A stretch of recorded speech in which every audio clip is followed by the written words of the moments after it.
querida igreja, amém? É um prazer estar mais uma vez com os irmãos e juntos aprendermos da palavra do Senhor. Hoje o tema é um assunto de veras conhecido, né? Temos lido e aprendido isso no nosso cotidiano, dia a dia, na palavra de Deus, mas faz parte desta lição e nós vamos compartilhar, vamos aprender. É uma escola, vamos aprender juntos. Quero agradecer a presença dos nossos pastores, pastor presidente, pastor Seno, pastor Sebem, os evangelistas Maurino, os demais evangelistas Eboí, a presença dos demais irmãos que estão aqui nessa noite, todos os visitantes. E vamos aprender com a palavra do Senhor. Então vamos à lição. Eu quero fazer breves comentários na lição e também alguma coisa no Data Show. Bom, a introdução desta manhã nos fala assim, nos remete a esse assunto tão importante. A introdução diz: Provérbios e Tiago contêm as mais belas exposições sobre uma capacidade que apenas os seres humanos possuem, a fala. Na lição de hoje, analisaremos o que as Escrituras revelam sobre esse fascinante dom. No primeiro momento, estudaremos como falar é tratado pelos autores sagrados. Em seguida, veremos os conselhos que Salomão e Tiago dão àqueles que verbalizam pensamentos, princípios e preceitos. O objetivo é mostrar como a literatura sapiencial, bíblica, toca num ponto sensível da vida humana, muitas vezes esquecido pelos cristãos: a devida e correta utilização das palavras. Mas antes de falar das palavras em si, seria importante ressaltar a importância da voz, né? Eu acho que não tem coisa mais nobre. Aqui o nosso irmão que canta, gosta de louvar o Senhor, né? E outros irmãos que louvam, outros que falam, que pregam. Isso está relacionado o quê? A nossa capacidade de verbalizar pela língua, né? E por todo o nosso sentido que nos capacita para que possamos falar. Muitos animais até podem ter a capacidade de repetir algumas palavras, repetir algumas frases, né? O papagaio é capaz de decorar algumas palavras ensinadas, mas não vai verbalizar as palavras, não vai raciocinar as palavras, porque não é algo racional, né? É o único animal racional, né? O único animal que Deus constituiu racional, que nós poderíamos assim dizer, né? Na linguagem científica, né? Nós somos os filhos de Deus, criados por Ele, a semelhança de Deus, que Deus nos deu essa capacidade de falar. Então vocês não vão encontrar aí um urso falando, outro animal falando, e ao máximo repetir mecanicamente algumas palavras, né? Porque Deus nos constituiu, nos diferenciou, fez a imagem e a sua semelhança. Por isso estamos aqui nesta manhã gloriosa, porque Deus nos deu essa capacidade de falar, de entender, de ouvir em todos os nossos 5 sentidos, né? Nós estamos aperfeiçoando a nossa vida, buscando cada dia mais a nossa perfeição, o nosso crescimento, né? Tanto espiritual como também físico, material, afetivo e assim sucessivamente. Se fôssemos falar pura e simplesmente sobre a importância da língua, evidentemente que nós nos ateríamos a vários fatores, várias utilidades, inclusive a do paladar, né? Ninguém consegue comer uma boa comida se não tiver paladar. Se os irmãos observarem, quando nós adoecemos por algum motivo e afeta, né, por algum motivo os nossos sentidos, né, nós perdemos um pouco o apetite. Até aquela comida que nós gostamos muito, quando estamos doentes, não tem gosto. Perdemos o paladar. Ela vai empurrada porque os nossos sentidos não estão funcionando perfeitamente. Há algo atrapalhando, né? É como um sensor, né? Em um mecanismo eletrônico que ele capta, ele assimila, ele atrai, né? Ele puxa aquilo que é na sua missão. É igual um retroprojetor que está projetando, porque existe todo um mecanismo que funciona corretamente. Mas se rompermos apenas um fio, um pequeno fio, né, na condução elétrica, já estaremos com um problema aqui no data show. Por quê? Porque houve uma interrupção, houve uma quebra, houve algo que não funcionou perfeitamente. Então tudo tem que funcionar perfeitamente para que nós tenhamos uma vida plena, vida saudável, né, e plenitude de vida, tanto física como espiritual. E na área espiritual, da mesma forma, nós vamos nesta manhã aprender e conhecer um pouco juntos sobre essa importância, o poder das palavras. E na primeira parte diz que as palavras, vamos tratar um pouquinho, as palavras que matam. É evidente que dependendo do contexto em que são faladas e por quem são pronunciadas, podem ferir ou até mesmo matar. Provérbios 18 e 21, a parte A do versículo. Este exemplo pode ser observado na vida conjugal, quando uma palavra ofensiva ou injuriosa, dita por um cônjuge, ofende e magoa o outro. Se não houver perdão de ambas as partes, o relacionamento poderá deteriorar-se.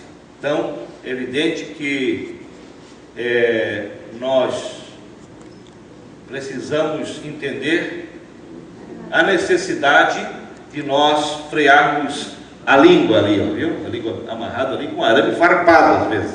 Às vezes não adianta nem segurar muito, tem que botar um arame farpado, que é para não deixar, às vezes, a língua escorregar. Né, Cláudio? Às vezes a gente tenta segurar, mas é aquilo que nós lemos lá em Tiago, que o homem que conseguir segurar a sua língua é um homem perfeito.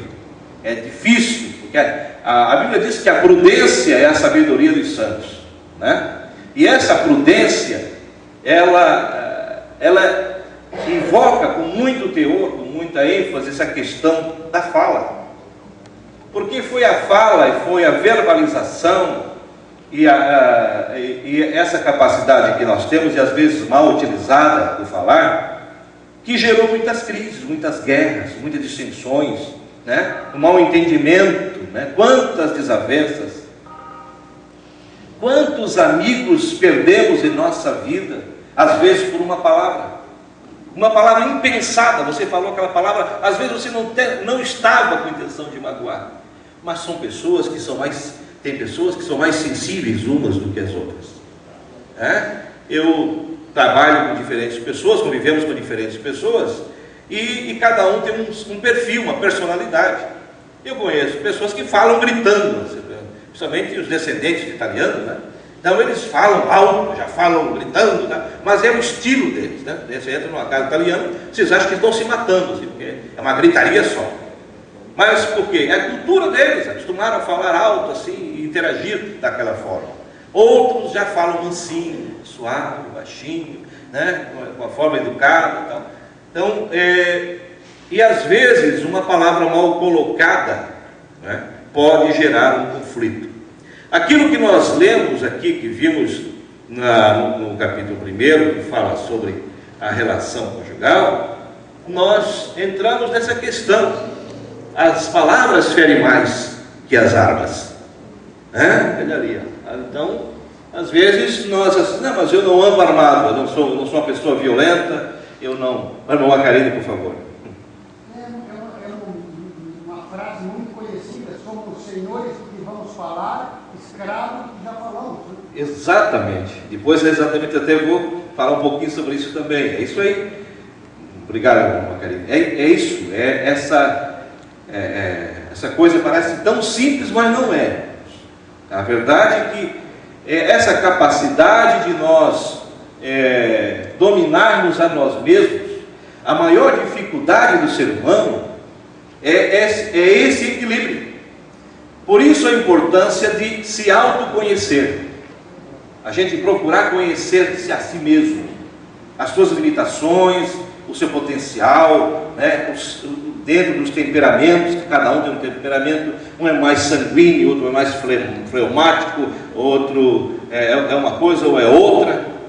O que aconteceu com o apóstolo Pedro? O apóstolo Pedro era um temperamento sanguíneo, né? Quando ele viu que Jesus estaria sendo preso, ele viu que Jesus estava sendo ameaçado, a primeira reação dele foi pegar a espada e já em cima do soldado e cortar a orelha do soldado, porque é um temperamento sanguíneo, né? Outros são coléricos, outros são fleumáticos, outros são mais apáticos, mais calmos e tal. Mas então tem que cada um conhecer-se, conhecer a sua limitação. Onde o pastor Seno colocou aqui, ele fez uma introdução sobre esse assunto ontem, ele deu a experiência dos casais, né? Quando estão discutindo, de contar até 10 ou então colocar um copo de água na boca, né, pastor Seno? Né? Vai lá, quando está brigando, porque o culpado é tudo, não cuidou do teu filho, porque tu é irresponsável, tu é inconsequente, já vai para a pia, né?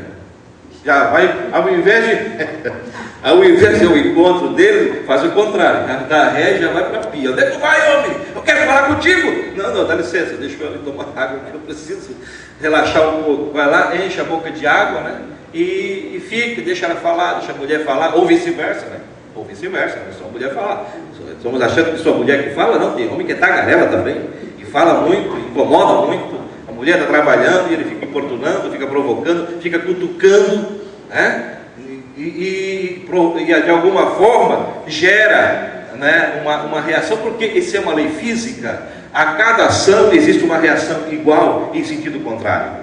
É evidente, se você emitir uma palavra, evidentemente que a pessoa, naturalmente, a tendência é a dar uma resposta. O ser humano não tem, é difícil quem tem essa capacidade de engolir, como se diz na gíria, né? Engolir isso em seco e sem passar gourmet, né, irmão Célia? Às vezes tem que passar gourmet para descer leve, e às vezes tem que absorver. É mais fácil você tentar absorver às vezes uma palavra mal colocada, né? E lá encher a boca de água. Meu pai já dizia isso também, né? Mas nem todo mundo tem essa capacidade, e tem gente que já responde no mesmo tom. Eu não deixo passar batido, né? Falou para mim, levou. Não, porque eu gosto de falar a verdade. Ele falou para mim, eu estou falando a verdade. Mas quem garante que você está falando a verdade? Quem lhe deu essa autoridade, ou então essa capacidade de autoconhecer-se, a ponto de você achar que a sua verdade é maior do que a do outro? Porque as verdades são relativas, né? Mas não existe verdade absoluta. A verdade absoluta é só Deus, só Jesus, é só a palavra do Senhor. Então as demais verdades, essas são relativas. A palavra de um parlamentar, por mais que esteja na sua função, né? Para isso vem o nome parlamentar, que vem do latim do parlare, né? Quer dizer que fala. O parlamento é onde se fala, é lá onde eles discutem, é onde eles falam, né? Quem olha, quem nunca presenciou, né? Nunca foi no parlamento, mas eu que já trabalhei mais de 20 anos no parlamento, então eu estou acostumado com isso, né? Mas quem olha lá, eles não, esse mato. Agora vem um deputado no plenário, vem outro né, declara, verbaliza e diz, e faz aquele discurso eloquente, mas saiu dali já sai de braço dado, sai conversando, porque ali é um lugar de discussão ideológica, não é um ringue, não é um lugar para lutas físicas, não, ali é um lugar para se discutir no sentido intelectual, é apenas na discussão ideológica das coisas. Então, mesmo que nós tenhamos essa capacidade da discussão ideológica, existe essa preocupação de uma discussão simples se tornar uma tragédia. Quando se não tem equilíbrio, o que acontece? Começa uma discussão, quando a discussão ela tem nível, quando você começa a conversar e dialogar, né? Daqui a pouco vem o seu marido, ou vice-versa, e diz uma palavra que você não gosta, já começa com a voz suave, como diz a Bíblia, palavra suave é doce como mel, né? Aí você desarma quando assim, porque você... Oh, meu amor, desculpa, eu não queria que você entendesse isso. Aí, quem é que tem coragem, né, Paulo?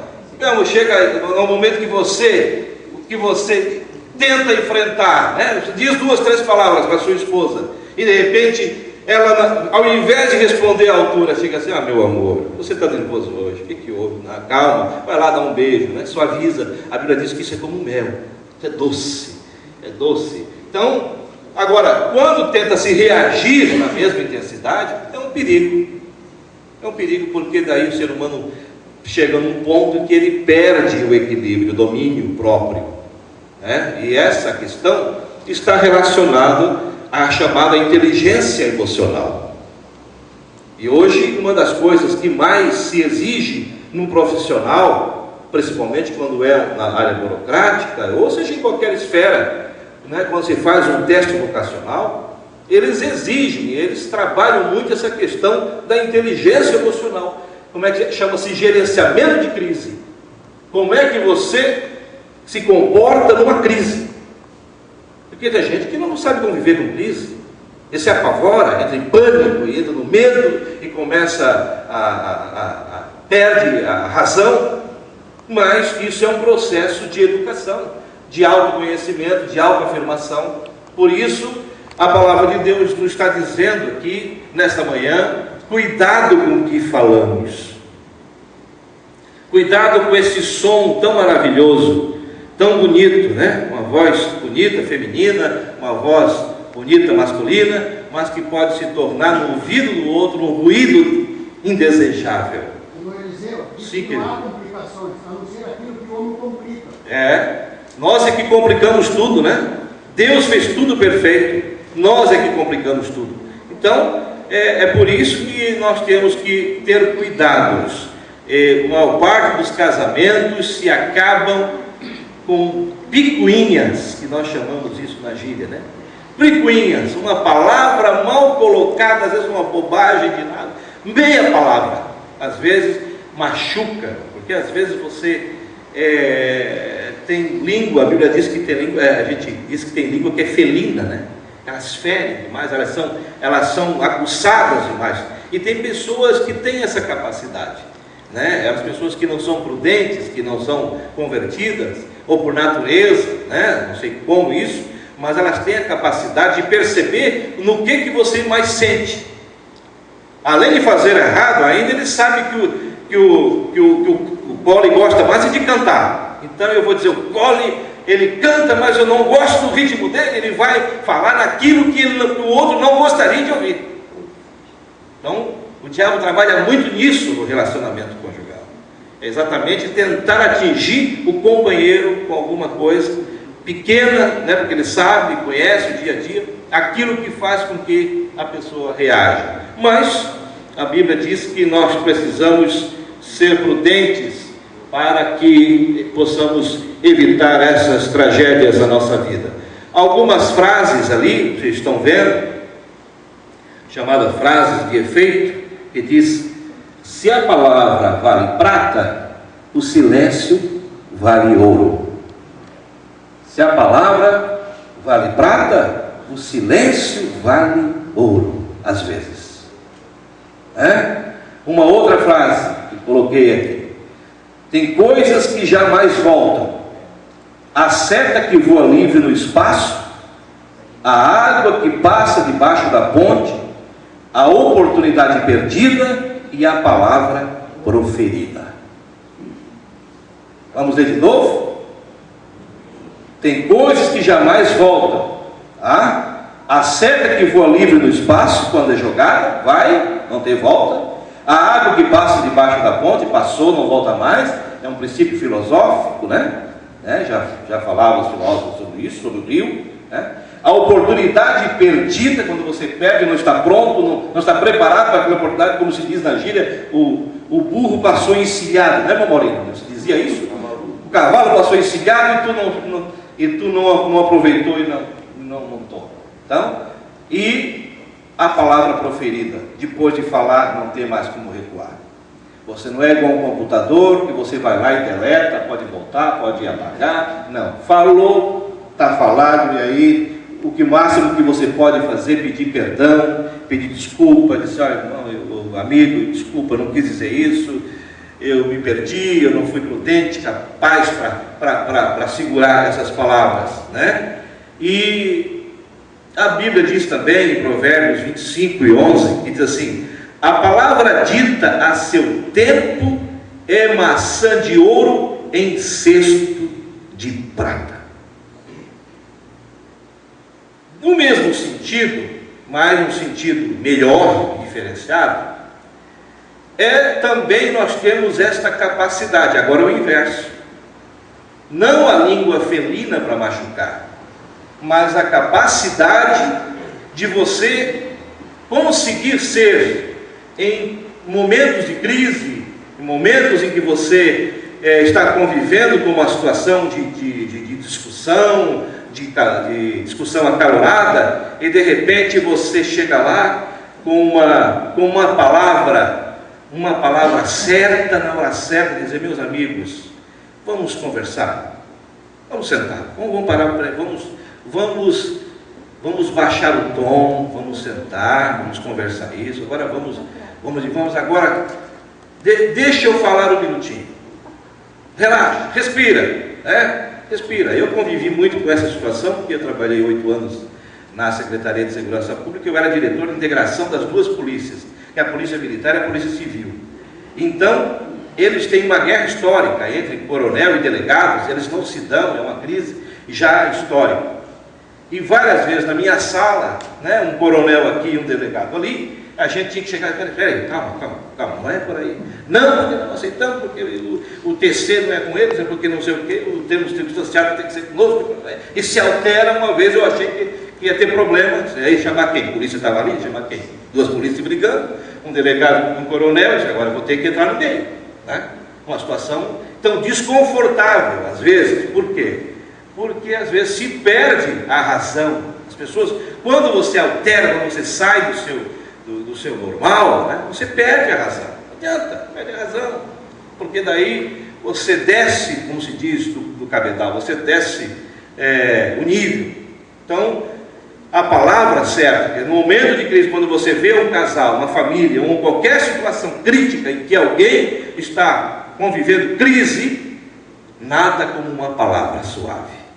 Chamar a atenção, vamos conversar, vamos orar, vamos apaziguar. Não adianta querer, como se diz na gíria, não coloque gasolina em fogo achando que está ajudando.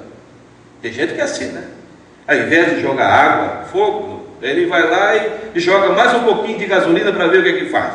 Aí, evidentemente, que aí está a fogueira feita. Então, esse é o sentido que a Bíblia nos fala em Provérbios 25:11, E diz assim: que até o tolo, estando calado, é tido por sábio. Cuidado então com isso, irmãos. Eu sempre me policio, às vezes, quando ando, procurar falar quando ser chamado. Você não pode estar por aí achando que você é dono da verdade.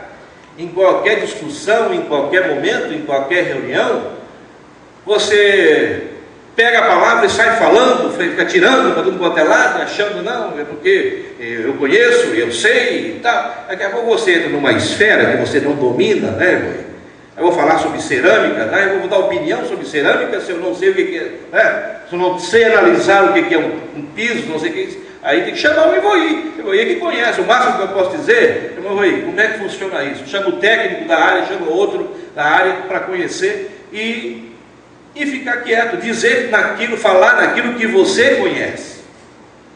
Porque ficar se atravessando, aí você perdeu a chance de passar por sábio. Porque começa a dizer bobagem, dizer besteira, fora do contexto, dá opinião que não é verdade. Você é um tolo. Se mete onde não deve, não é assim que diz? Se mete onde não deve. Então, tem essas questões todas que nós temos que aprender. Mas, quando você sabe que você está entrando num terreno movediço, quando você sabe que está entrando num terreno que você não conhece, Ou se você conhece e quiser contribuir, é normal e é legal você pedir a palavra e falar com respeito, com educação, falar aquilo que precisa ser dito. Isso é normal, agora não pode cair no ridículo. Bom, Provérbios 4:24 diz: nossa palavra tem poder e autoridade. O que sai de nossa boca será usado pelo Espírito de Deus ou pelos verdugos do inimigo de nossa alma. Quando usamos a boca como um canal de bênção, é como se ela fosse um manancial de águas cristalinas. Porém, quando a usamos para amaldiçoar ou fazer comentários pecaminosos, a nossa boca fica como uma rede de esgotos por onde só passa aquilo que deve ser lançado fora. Como sua boca tem sido usada? Esta é a pergunta nesta manhã. A língua do homem, aqui uma outra frase que eu acho bonita também. A língua do homem é como a abelha, tem mel e tem ferrão. Não é verdade, Maurudinha? Se você saber usar bem, tem mel. Vai mexer com a abelha para ver. Se você saber lidar com a abelha, vai lá, o apicultor vai lá, cuida, trata com cuidado, e ele vai lá, não é nem mordido, mas vai o Eliseu lá, não conhece nada sobre a abelha, mete a mão onde não é chamado, bota a mão lá, já ganha o corridão da abelha, já sai por ali, o mel que era para ser gostoso virou-se ferro. Foi um ferrão na testa, inchado por algumas semanas. Não é assim que funciona? Mas saiu da mesma abelha. A mesma abelha pode oferecer o mel e pode oferecer o ferrão. Depende de como nós vamos tratá-la, como nós vamos respeitá-la. A abelha, ela, se você souber trabalhar, você extrai o mel, né? O profissional extrai o mel, mas quem não sabe, só extrai ferrão. Então, é isso que nós precisamos aprender, né, no dia a dia. Bom, palavras que vivificam. A lição diz assim: a palavra hebraica dabar significa palavra fala, declaração, discurso, dito, promessa, ordem. Os temas contemplados pelo uso desses termos são, na maioria das vezes, valores morais e éticos. Salomão tem consciência da importância das palavras e por isso afirma: o sábio de coração será chamado prudente, e a doçura dos lábios aumentará o ensino, né? E existe palavras mais suaves, né, mais gostosas do que essas palavras que vivificam no Salmo 23, né? Quando você lê, diz: o Senhor é o meu pastor, nada me faltará, ainda que eu ande pelo vale da sombra da morte, né? Então é isso que nós temos que aprender, é escolher as coisas boas, as palavras que nos dão vida, que nos jogam para cima, que nos vivificam, que nos fazem melhor no dia a dia, né? Como diz aqui o texto, né? Existem palavras mais amadas, emolduradas e penduradas em sagões de hospitais, rabiscadas em paredes de presídios, citadas pelos vigorosos e cochichadas pelos moribundos. Você pode apontar o ouvido onde estas palavras jamais caíram, musicadas em centenas de canções, traduzidas em milhares de línguas, domiciliadas em milhões de corações. Um desses corações pode ser o seu. Que afinidade você experimenta com estas palavras? Para onde estes versos transportam você? Até ao pé de uma lareira, à beira de uma cama ou junto ao túmulo? Tudo. Eu já assisti pregar o Salmo 23 em tudo, até em velório. Na hora do sepultamento americano usa muito isso, prega constantemente o Salmo 23 na hora do velório, no sepultamento. E já ouvimos pregar em momentos nobres e cerâmicos. Você vê esta frase por tudo. Por quê? São palavras que dão vida. O Senhor é o meu pastor e nada me faltará. Não adianta pegar a palavra que joga para baixo, que nos induz, né? Não adianta. Vamos ler, vamos estudar a palavra de Deus, palavras que vivificam, e é isso que nós precisamos fazer. Bom, Vamos para a próxima. Cuidados com a língua, evitando a tagarelice. Vocês estão vendo ali na tela, enquanto eu vou falando ali, né? Botaram 2 mulheres, mas poderia ser 2 homens, viu, irmãos? Não é nada de... não é machismo não, tá? É só para exemplificar, né? Evitando a tagarelice. Há um provérbio muito popular que diz: quem fala o que quer, ouve o que não quer. Esse ditado revela a maneira imprudente de se falar, algo bem próprio do tagarela. Este personagem está presente na tradução do hebraico Bartá, pessoa que fala irrefletida e impensadamente. Não basta dizer, pronto, falei. Pronto, falei. É preciso medir as consequências do que se fala. A melhor forma de fazer isso é compreender na multidão de palavras. Não falta transgressão, como está escrito, mas o que modera os seus lábios é o quê? Prudente. Provérbios 10 e 19. Salomão tinha esta consciência, né? Que na multidão de palavras sempre vai ter chance de ter alguma transgressão. Então, por isso essa expressão tagarelice, né? A pessoa fala demais, se não for para edificar, então vamos fechar a boca, né? Vamos ficar quieto, ali ó, a pessoa que fala irrefletida imensamente. Já pensou? Uma pessoa buzinando assim no seu ouvido, né? Não é fácil, uma coisa que pode fazer mal. Então, a Bíblia nos orienta que nós tenhamos cuidado com isso. Quem fala o que quer, ouve o que não quer. Isso você está acostumado a ouvir na vida, né? Às vezes você diz, para que eu falei? Palavra errada na hora errada. Não aconteceu com você? Já aconteceu comigo. Do insensato. E às vezes nós somos traídos. Somos traídos por nós mesmos, pela nossa imprudência, pelo nosso descuido, pela nossa falta de vigilância. Às vezes, quem não já passou por isso? Eu já passei, você já passou. Se você fizer um exame retrospectivo, você vai lembrar que você disse, que fora que eu dei. Falei na hora errada. Falei coisa que não deveria dizer. E aí você tem que consertar. E às vezes o conserto é complicado. Demora. Então, evitar falar, né, o que não deve é algo sensato. Fale aquilo que você tem convicção. Evitando a maledicência. O livro de Provérbios também apresenta conselhos sobre a maledicência. Ali a palavra aparece como sendo a 7ª abominação, isto é, o ponto máximo de lista de atitudes que o Senhor odeia.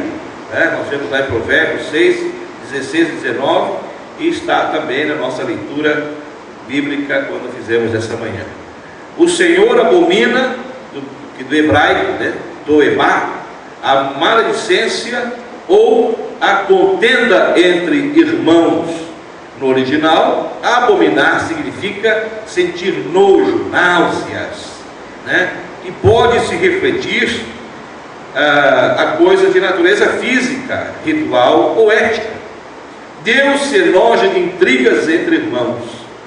É a mesma palavra usada para descrever coisas abomináveis ao Senhor, tais como a idolatria, o homossexualismo e os sacrifícios humanos. O pastor Sena falou isso ontem, né? Sobre a abominação, aquilo que Deus abomina, né? A intriga entre irmãos, a fala imprudente, aquilo que você pode jogar o irmão contra o outro. Isso é um perigo, isso é algo abominável. A Bíblia diz que Deus tem náuseas disso, né? Você não pode. Eu tenho entendimento assim, quando você acha, né, que você pode estar ajudando alguém, eu tenho esse princípio, né? Se eu acho que posso estar ajudando alguém, eu procuro essa pessoa. Se eu acho que posso ajudar, estendo a mão e digo, olha, mas aconteceu assim, esse episódio, eu gostaria de poder ajudar. Se eu puder ajudar, eu gostaria de orientar dessa forma. Se você aceitar meu conselho, né? Diz que se conselho fosse bom, se vendia, não se dava, né? Mas às vezes a gente quer ajudar. A gente vê que às vezes quem está de fora vê melhor as coisas. né? É igual um ambiente poluído, quando você está numa sala, somente quando é uma sala de fumante, né? Quem está ali dentro não percebe a poluição, não percebe, está tão viciado, está tão acostumado com aquela fumaça, com aquele cheiro, que para eles é normal para o fumante. Mas quando você entra numa sala que você sentiu que tem lá alguém fumando, você já disse, cheiro de cigarro, pegou. Mas ele não sentiu, porque ele está dentro do ambiente viciado. Então o cuidado que a gente tem que ter, e também a compreensão, é de que nós todos podemos em algum momento, na convivência no dia a dia, nos acostumarmos com algumas coisas que nós achamos que está certo e não está errado. Porque o fumante que está ali fumando naquela sala, ele não vai dizer, fulano, como está cheirando cigarro? Tua camisa está com cheiro de cigarro? Ele não vai, porque ele também está no meio, ele está envolvido naquele meio, está no vício, não percebe. Agora, quem está de fora, chega, percebe, e aí tem condição de dizer, gente, vamos abrir a janela, vamos deixar entrar um ar aqui, vamos fazer alguma coisa, aqui está poluído, vamos tentar melhorar esse ambiente. Então, na vida profissional, na vida espiritual, na vida administrativa, em qualquer setor da sociedade, é normal que nós tenhamos que conviver com situações como essa. Às vezes você acha que está fazendo o melhor e não está conseguindo fazer o melhor, porque as pessoas que estão ao teu redor estão contaminadas pelos vícios e não estão enxergando. Onde é que está o problema? É igual o amigo não diz que o amigo que avisa, diz que o amigo que amiga é o que avisa, não é assim que se diz, né? No coloquial. O amigo verdadeiro é aquele que avisa, é aquele que aconselha, porque não é o amigo que, não adianta dizer assim, mas o cara é meu amigo. Bom, mas eu estou em crise, eu estou com um problema, ele vê que lá na frente eu vou ter um problema, e o cara não avisa, que amigo é isso? Você tem inimigo, né? Quem avisa, amigo é. Quem avisa, amigo é. Obrigado, irmão, estava buscando essa frase. Quem avisa, amigo é. Então, o que se faz quando você vê uma irmã com problema, se você acha que está acontecendo alguma coisa? Não é chegar lá no vizinho e dizer assim, olha lá, tu sabe que o fulano de tal está fazendo isso, fazendo aquilo, fomentar, alimentar a intriga. Não é.